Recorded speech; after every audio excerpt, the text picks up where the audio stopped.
why did God create the world? The truth of the matter is that most of us think of that as like a good question, but actually it's a godly question. It's not just a good question, it's a godly question. What's the difference between a good question and a godly question? A good question is a good question. It's a question that makes us think. Maybe it informs our life. A godly question means that it's a question that comes from a godly place. So when people today ask the question, why did God create the world? Especially today, maybe different than 100 years ago, people are asking the question in a very different way. They really need to know. There's a godly part of them that desperately needs to know the answer to this question. The Baal Shem Tov said that he never said anything that was new. He just brought back an old Torah and said it in a new way. So we're not going to answer the question in a new way. We're going to answer the question in a very old way. Why did God create the world? So the Medrash says one reason, and the Arizal Kabbalistically brings two other reasons. And all of these reasons are true. And it's possible for all of these reasons to be true because all of these reasons come from a different place and reveal a different aspect of existence and reveal, by definition then, a different aspect of the way that God relates to the world. So the three reasons are as follows. The Medrash Tanchuma says, Nisave HaKadosh Baruch Hu, Lios Lo Yisbarach Dira B'Tachtonim, which means that God desired to have a dwelling place in the world down below. That's one reason. That is what we're going to see is the most essential reason. Then there are two other reasons that are brought down by the Arizal. One reason is Sheyesgalu Shlemus Kochosav, which means that God is revealing the perfection of His powers, the completion of His powers. And the last reason is Lehetiv Libruav V'yakiru Gdulaso, to bestow goodness upon man, and that man in turn should recognize Him.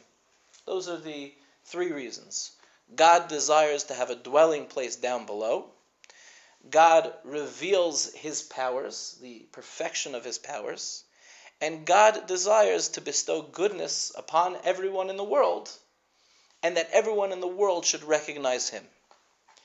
So let's focus on the last two for a second. We're going to leave out the first one, that God desires to have a dwelling place in the world below. When we say that God reveals His powers, or the perfection of His powers, that's not really having anything to do with the creation itself. The creation is almost tangential.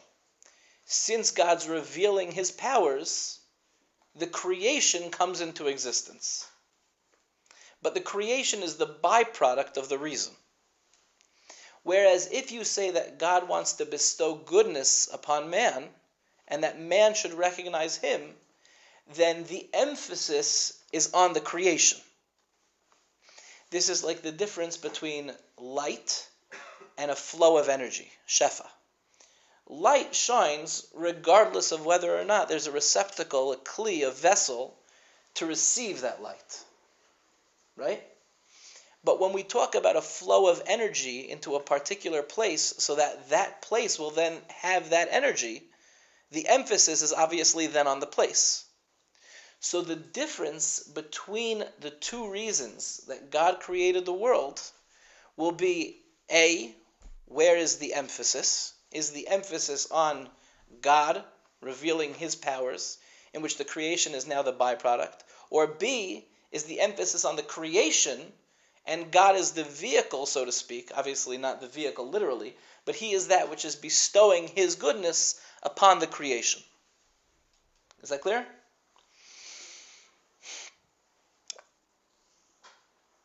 Which one of these is a higher manifestation of God? When you look at a Talmud, when you look at a student, it's easier to impart knowledge to the student than it is to change the way the student thinks. So when we talk about God's revelation of the perfection of his powers, and the creation is only the byproduct, you're not actually changing the world.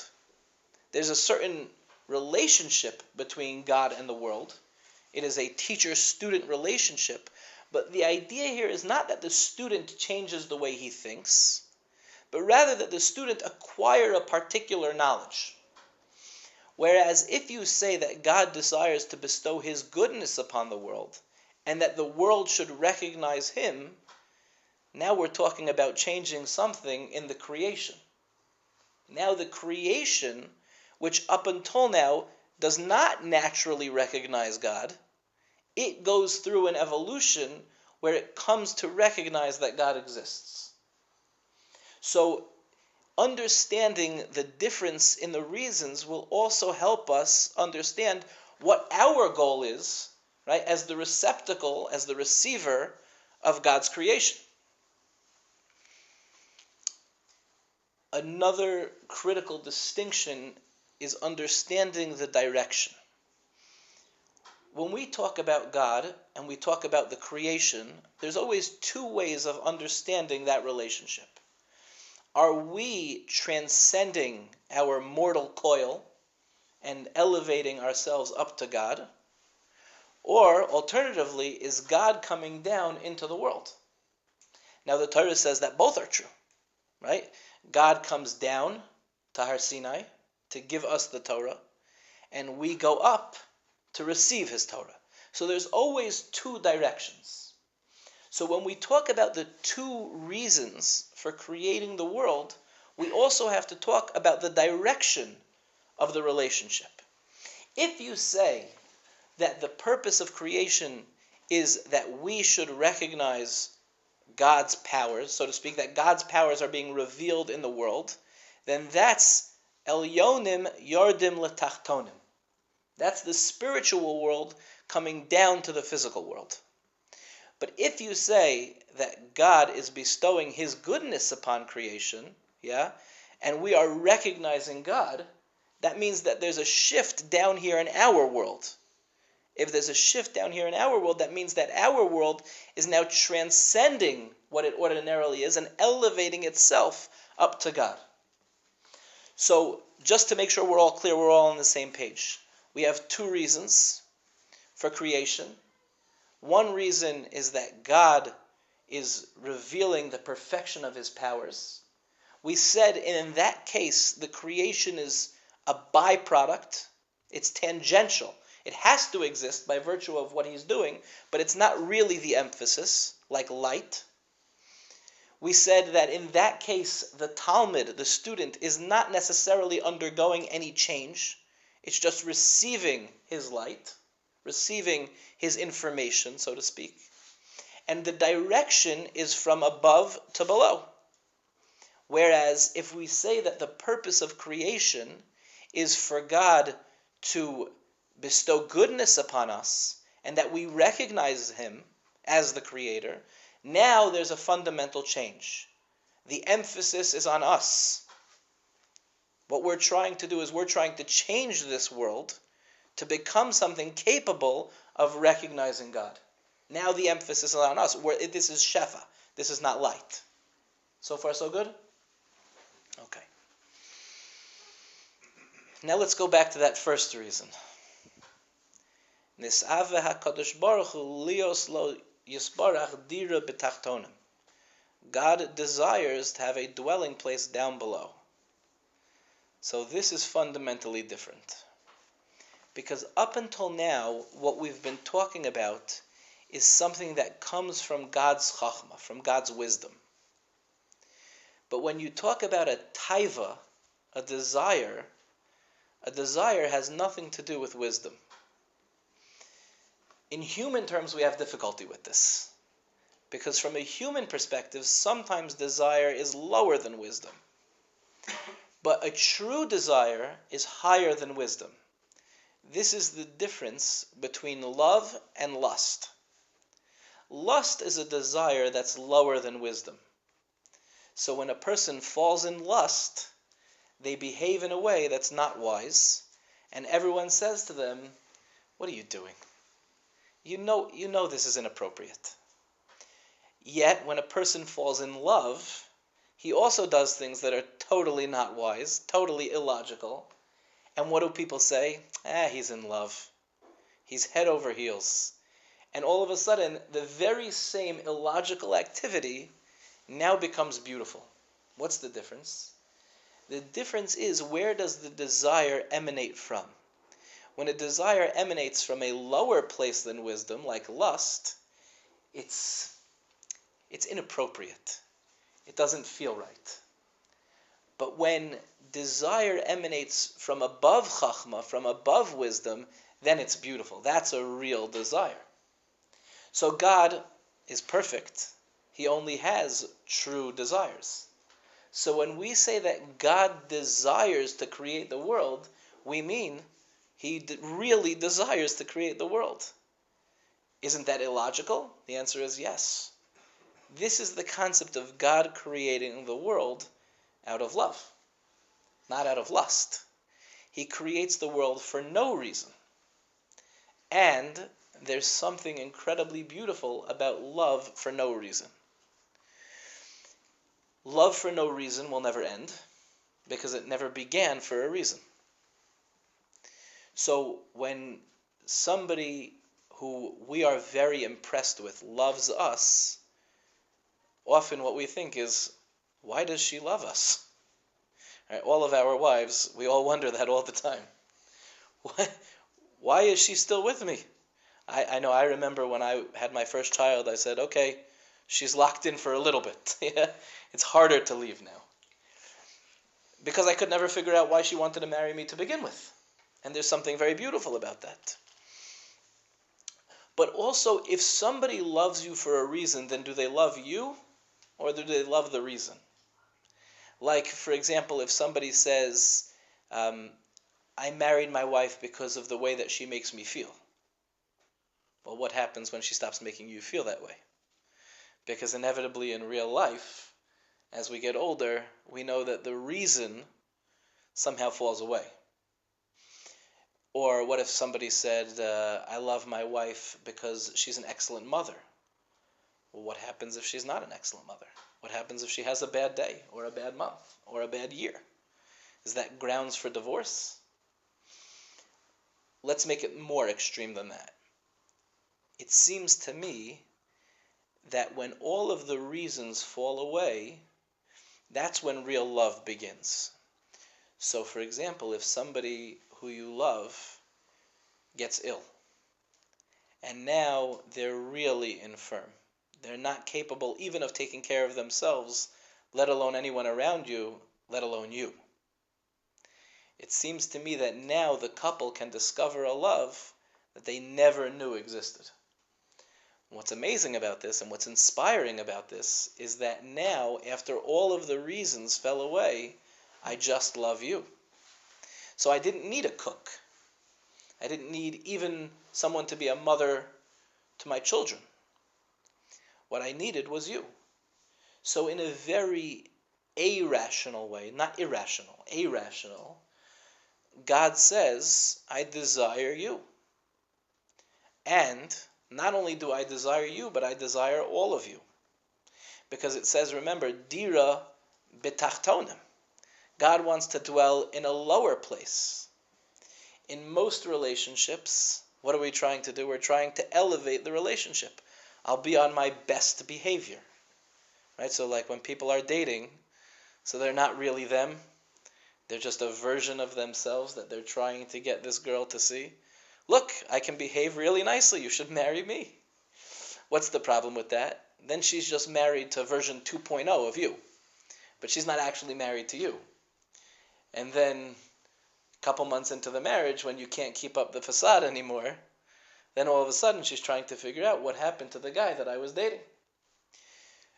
Dira betachtonim means not only is this relationship irrational, but I just love you, even your worst parts, even the parts that are not so well behaved. So that the love that God has for us, when it emanates from this reason, is dahainu no reason at all, when this love is total. It's absolute. So when we sin, God does not love us any less. And when we do a mitzvah, God does not love us any more.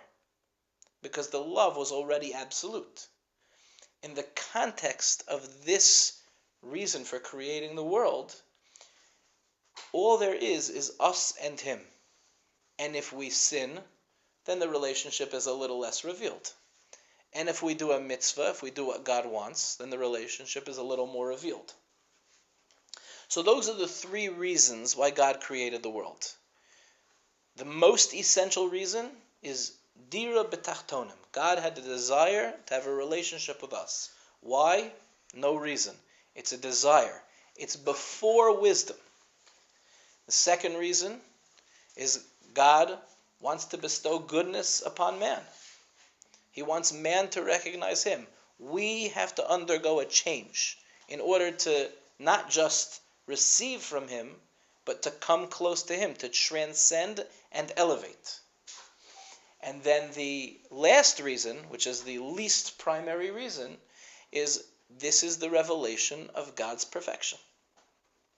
The creation is tangential, it's just a byproduct. All we are is receiving, but we're not changing in any way. It happens to be that we're here so we can feel the light shining. Okay, so let's spend some time discussing this last reason. Shleimus Kochosav, the perfection of God's powers. The spiritual world and the physical world are two totally separate worlds. And we have to make sure that we understand that concept. Because often the way we think about the physical world is there's physical and there's spiritual and there's some sort of blend of physicality and spirituality. No. Physical and spiritual are two totally separate worlds. Never the twain shall meet. The physical world doesn't recognize the spiritual world. So when you ask somebody who's very physical or who's very scientific if there's a spiritual world, they'll tell you, of course not. In fact, what they'll tell you is, well, if you can prove it to me, then I'll believe in it. Why? Because people who measure the physical world can't believe in a spiritual world. It's not on their radar. It doesn't even make any sense because it can't be measured. Of course, when you point out to those same people that not everything can be measured, they get very flustered. So what do you mean not everything can be measured? So you say, well, for example, if I asked you to prove to me if something was art, can you prove art? So they say, well, of course you can't prove art. You can prove that there's color on canvas. You can prove that you've taken some garbage and, pinned it to a table and you're selling it for $100,000. I can tell you that this is the amount of space that it takes up, but you can't prove that something is art because art is not within the physical world. Art in a certain way is more spiritual. So the physical world doesn't acknowledge the existence of the spiritual world, and vice versa. Spiritual world doesn't acknowledge the existence of the physical world. What is physical? That's so limited. So, for example, a spiritual person sees eating as grotesque. You mean to tell me that in order to keep this existence going, I need to have a sandwich? That's a very limited type of existence. A spiritual existence, by definition, is much more meaningful. Make sense? Let's explain this with a mashal. An intelligent person can take a very sophisticated, subtle, nuanced idea and explain that idea to a child. How would they do that? They'll boil down the idea to its essence, and they'll try to make it relatable to the child. And then when it's relatable to the child can grasp the idea. The more intelligent the person is, the more capable he ought to be in explaining very sophisticated ideas on a very low level. But of course, that's a very difficult thing to do, right? If you were to ask, a professor of mathematics in a pristine university, a high-level university, to teach first grade, it would be uncomfortable for them, but they should have such an intimate knowledge of the material that they ought to be able to teach even the simplest material. But no matter how intelligent a person is, they can't explain anything to a rock, because a rock is not in the realm of intelligence. So too when it comes to the physical world and the spiritual world. The physical world does not recognize the power of the spiritual world, and vice versa. That would be like a person trying to explain something to a rock. If a person could explain something to a rock, what would you say?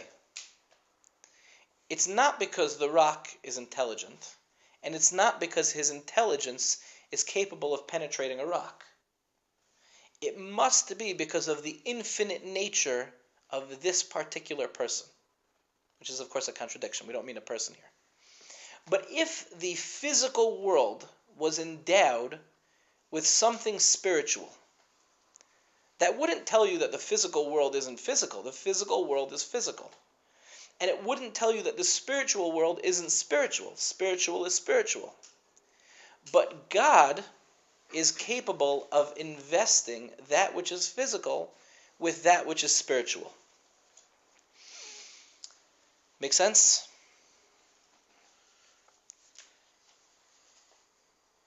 When we say that God created the world, that's much more difficult than saying that intelligence penetrated a rock. Because intelligence and a rock are still in the realm of two physical things, though they're in two different realms. When we say God created the world, we're talking about two totally different realms. So in order to understand the nature or the infinitude of God's perfection, first we have to appreciate the creation itself. That the creation that is physical and the creation that is spiritual are capable of merging. And now, even on a deeper level, that the creation itself could come into being. Now, how is the world created? The world is created yesh me'ayin, something from nothing. What's the simple understanding of that? The simple understanding is that before there was nothing, and now there's something.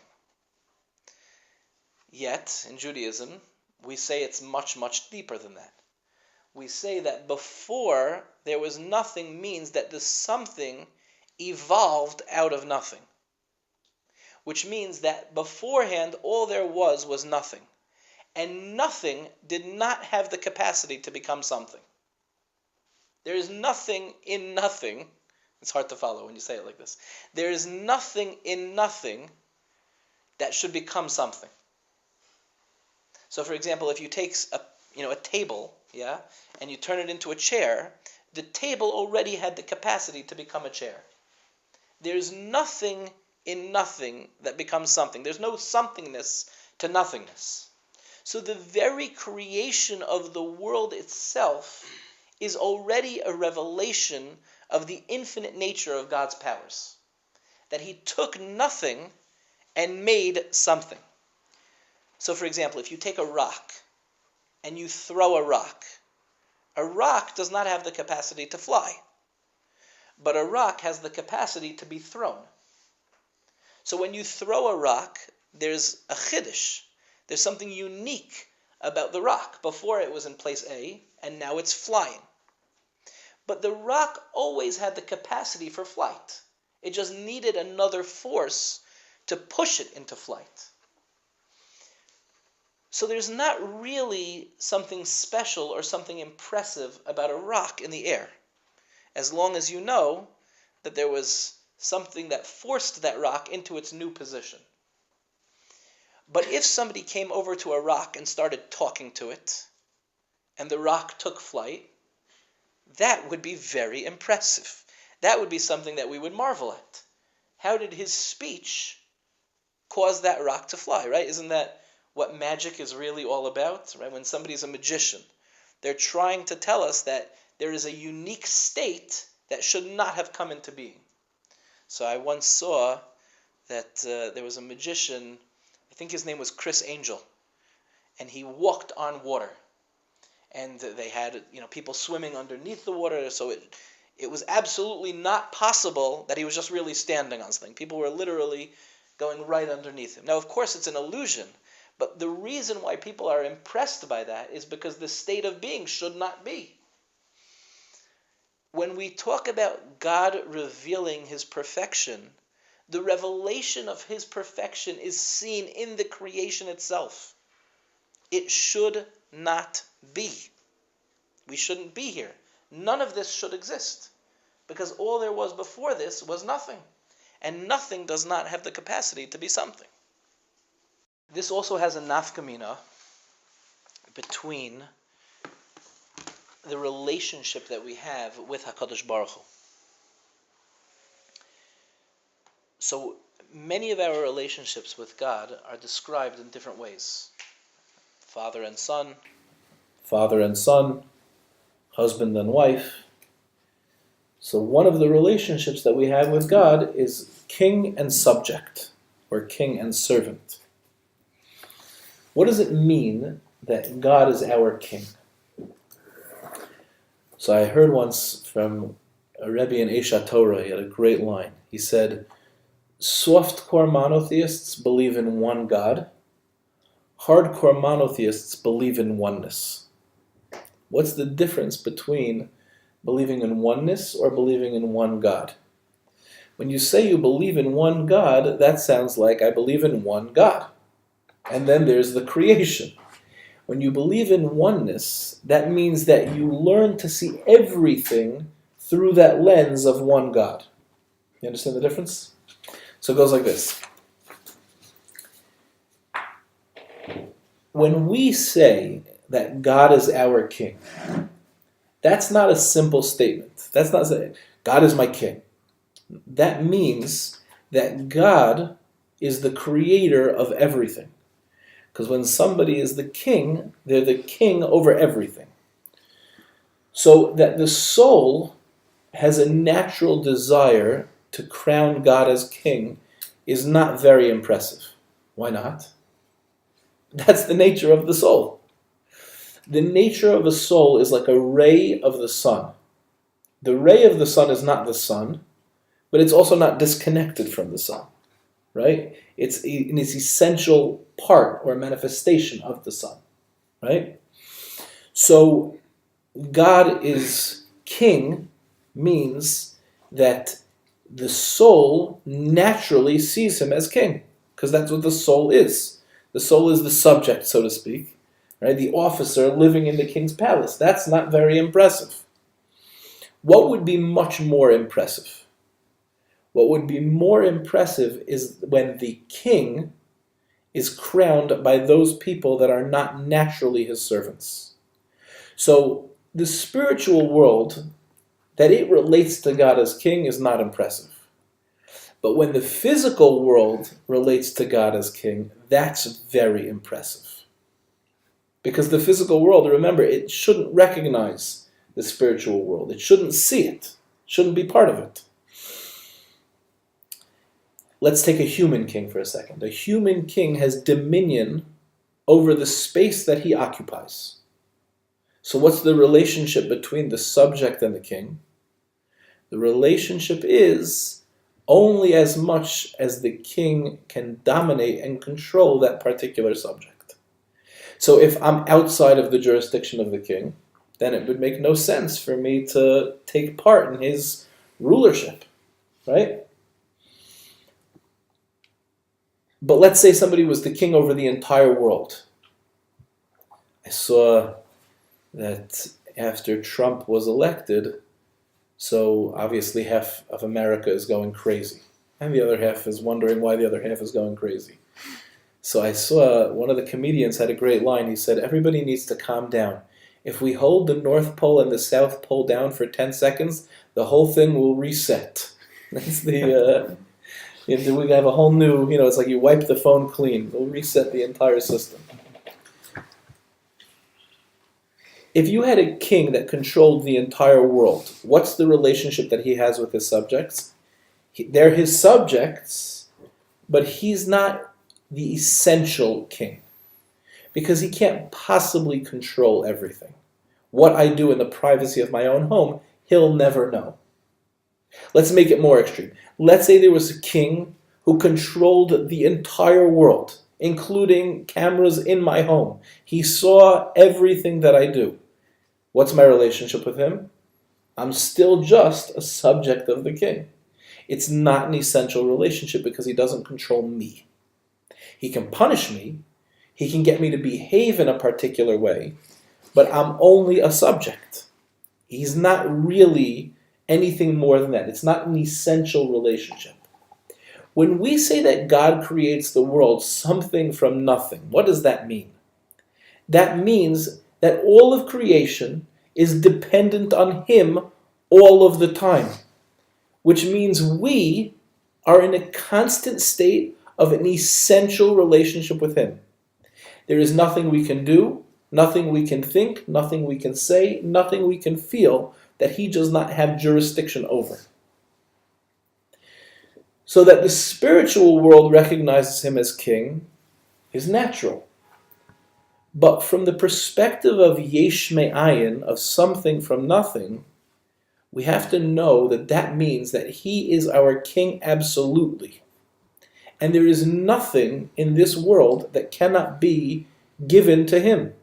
It needs to be utilized in his service. That's the nature of what it means to be God. So when we see as Jews somebody serving God by going up to a mountaintop and meditating, I missed the point. That's the spiritual world being spiritual. Good for you. As Jews, our responsibility is that the physical world should recognize God. So every mitzvah, by definition, has a physical component. So it's not an accident, for example, that we put on tefillin. Why do we put on tefillin? Because there's a physical reality of putting on tefillin that connects to the spiritual world. When we make a bracha on food, there's a spiritual reality that's revealing itself in the physical world. It must be that way. There is no other way to think about it. Because if your spirituality is your spirituality and your physicality is your physicality, then you're talking about one God separate and other than creation. But if you say that the creation itself came from him, then you can't divorce the creation from his service. So celibacy, for us, that's a big mistake. That's the exact opposite. The place where you'll find the most holiness is in the realm of the intimacy, because that's a very physical act. Make sense? If God is the creator of everything, and everything should reveal him, then the feeling that we should have is humility. Because that means that all of me, even my worst parts, are designed by him. And that's a very humbling feeling, that he wants all of me. This is also an expression of his perfection. So let's take an addict. When an addict finally decides to get help, which part of him or her chooses to get help? The part that always knew that I needed help, or the part that never wanted to get help? The answer is the part that never wanted to get help. Because the part that always wanted to get help, of course it wanted to get help. But when you finally hit rock bottom, what happens? Now, even the part of me that doesn't want to get help wants to get help. So this is like the difference between a rainforest and a desert. A desert also has water. What's the difference between the water of a desert and the water of a rainforest? The difference is the revelation of the water. When you're in the rainforest, there's water all around you. When you're in the desert, you have to dig deep to find that water. So what God asks from us is not to lead a simple life. He wants us to lead a life of depth because he wants to be found everywhere.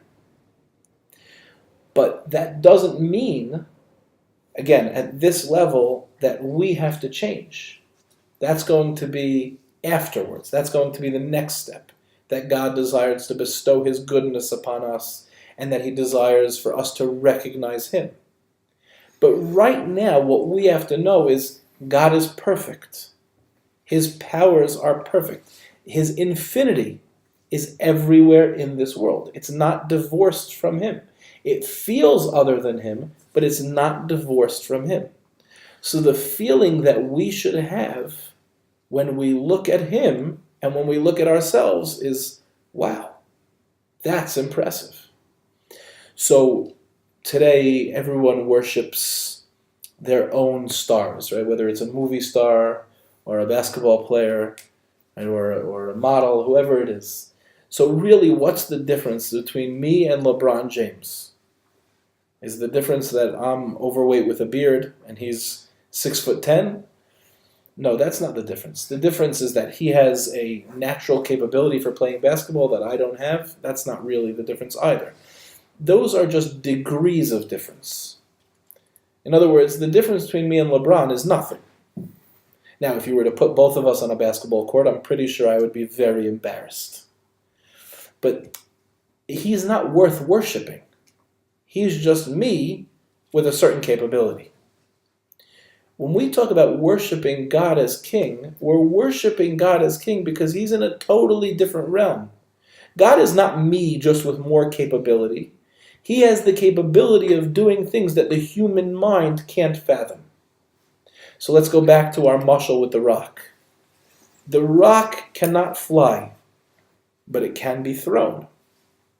But when somebody talks to the rock and it flies, that's impressive. If two people can put a ball in a basket and one of them can do it with more frequency, that's not impressive. If somebody can whisper to the ball and then it goes in the basket, that's impressive. That's worth worshiping. So when we look around at the physical world, at the finite creation, and we understand that the infinitude of God permeates all of creation, and that makes no sense to us because we can't possibly understand how infinite and finite go together, that's something worth worshiping. So that's the bracha of mafli la'asos. When we go to the bathroom and an infinite soul housed in a physical body can sustain itself, that is indeed a wondrous creation. Okay, we'll stop here.